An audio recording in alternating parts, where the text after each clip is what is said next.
பாரதிதாசன் பல்கலைக்கழக பட்டமளிப்பு விழா முடிந்து திருச்சி விமான நிலைய புதிய முனைய திறப்பு விழாவில் பிரதமர் பங்கேற்க உள்ளார். இது தொடர்பான கூடுதல் விவரங்களோடு இணைகிறார் செய்தியாளர் விஜயகோபால். விஜயகோபால், விவரங்களை பதிவு செய்யலாம். பாலா, நாம் ஏற்கனவே முழுமையாக நியூஸ் 18 தமிழ்நாட்டில் நேரலை காட்சிகளாக பார்த்து கொண்டே இருக்கிறோம். பாரத பிரதமர் மோடி மற்றும் தமிழக முதல்வர் ஒன்றாக பங்கேற்கின்ற இந்த விழாவானது முழுமையாக நேரலையாக ஒளிபரப்பாகி கொண்டே இருக்கிறது. மிக குறிப்பாக பாரதிதாசன் பல்கலைக்கழகத்தில் நடைபெற்ற ஒரு பட்டமளிப்பு விழா மிக முக்கியமாக கருதப்படுகிறது. காரணம், புதியதோர் உலகம் செய்வோம் என்ற புரட்சி கவிஞர் பாரதிதாசனின் வார்த்தைகளை தாங்கி இந்த பல்கலைக்கழகம் விளங்குகிறது. மிக குறிப்பாக சொல்ல வேண்டும் என்றால், தமிழக முதல்வர் ஸ்டாலின் பிரதமரை வைத்துக் கொண்டே மேடையில் கூறிய போது திராவிட கொள்கைகளை முழங்கியவர் புரட்சி கவிஞர் பாரதிதாசன். அவர் பெயரில் இயங்குகின்ற இந்த பல்கலைக்கழகம் உலக அளவில் புகழ்பெற்று விளங்குகிறது என்று குறிப்பிட்டு காட்டினார். ஆனால் அவரது வார்த்தையை எடுத்துக்கொண்ட பிரதமர் மோடி புதியதோர் உலகம் செய்வோம் என்று பாரதிதாசன் சொல்லியிருக்கிறார். அதன்படி நாம் இந்த மாணவ சமுதாயத்தை கொண்டு எதிர்காலத்தில் ஒரு புதிய உலகத்தை செய்வோம் என்று அவருக்கு பதிலளிக்கும் விதமாக மேடையில் பிரதமர் மோடி பேசினார். எனவே இந்த விழா மேடையை பொறுத்தவரை இரண்டு பேருமே புரட்சி கவிஞர் பாரதிதாசனை வைத்துக் கொண்டு அவர் கூறிய வார்த்தைகளை வைத்து தங்களது அரசியல் வார்த்தைகளை பயன்படுத்தியதாக பார்க்கலாம். அடுத்ததாக இந்த பல்கலைக்கழகத்தை பொறுத்தவரை தற்பொழுது 1234 மாணவர்களுக்கு பட்டமளிக்க பலப்படுகிறது. அதில் 33 பேருக்கு பிரதமர் கையில் பட்டமளித்திருக்கிறார். இவர்கள் எல்லாமே அவரவர்கள் துறையில் சிறப்பாக கல்வி பயின்று தங்கப்பதக்கங்களை வென்றவர்கள். மேலும் இந்த விழா அரங்கை பொறுத்தவரை 233 பேர் மட்டுமே அனுமதிக்கப்பட்டார்கள். அதிலும் குறிப்பாக தமிழக உயர்கல்வித்துறை அமைச்சர் ராஜகண்ணப்பன் மற்றும் அமைச்சர் சிவசங்கர் உள்ளிட்டோர் பங்கேற்றார்கள். இவர்களை தவிர பாஜகவுடைய முக்கிய பிரமுகர்களும் இந்த விழா அரங்கில் இருந்தார்கள். விஜயகோபால், தற்போது பிரதமர் திறந்து வைக்க இருக்கக்கூடிய திருச்சி புதிய விமான நிலைய முனையத்தினுடைய சிறப்புகள் என்பது என்னென்ன வசதிகள் அங்கு புதிதாக ஏற்பாடு செய்யப்பட்டிருக்கிறது, அது தொடர்பான சிறப்பம்சங்கள் குறித்த விவரங்களை பதிவு செய்யலாம். நந்தா, இந்த புதிய விமான நிலைய முனையம் என்பது மிக முக்கியமாக கருதப்படுகிறது.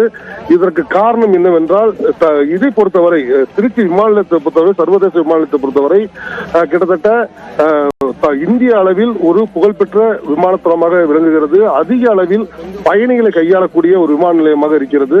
சரக்குகளையும் அதிக அளவு கையாளக்கூடிய ஒரு விமான நிலையமாக இருக்கிறது. இந்த விமான நிலையத்தை விரிவுபடுத்த வேண்டும் என்பது தொடர்ச்சியான ஒரு கோரிக்கை எழுந்து வந்தது. இதன் அடிப்படையிலேயே இந்த விமான நிலையமானது புதிய முனையம் உருவாக்க வேண்டும் என்ற ஒரு நோக்கத்தில் அந்த விமான நிலையமானது அமைக்கப்பட்டது.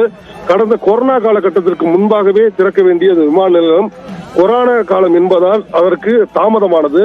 முதலில் திட்டமிட்ட தொகை என்பது 928 கோடி என்ற அளவில் இந்த முதலில் திட்டமிட்டப்பட்ட 951 கோடி.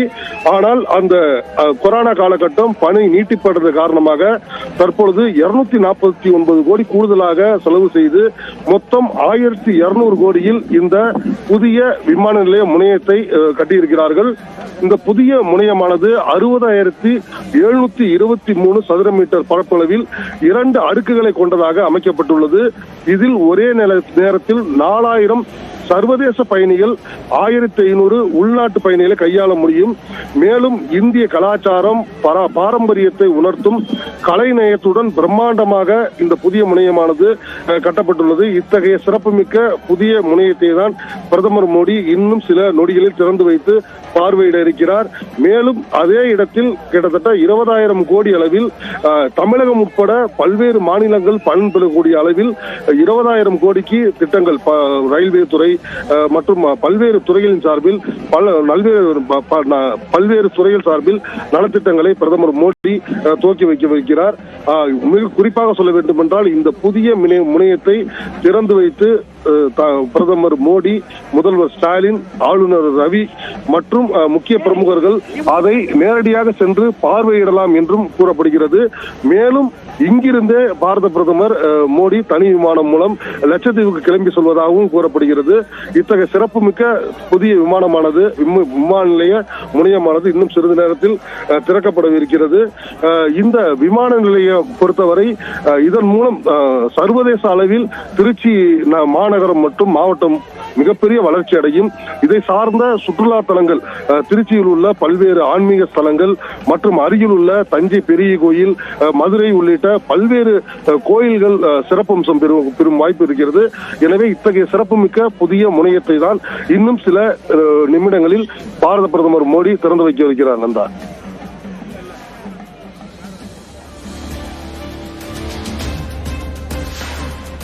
நன்றி விஜயகோபால், விரிவான விவரங்களை பதிவு செய்தமைக்கு.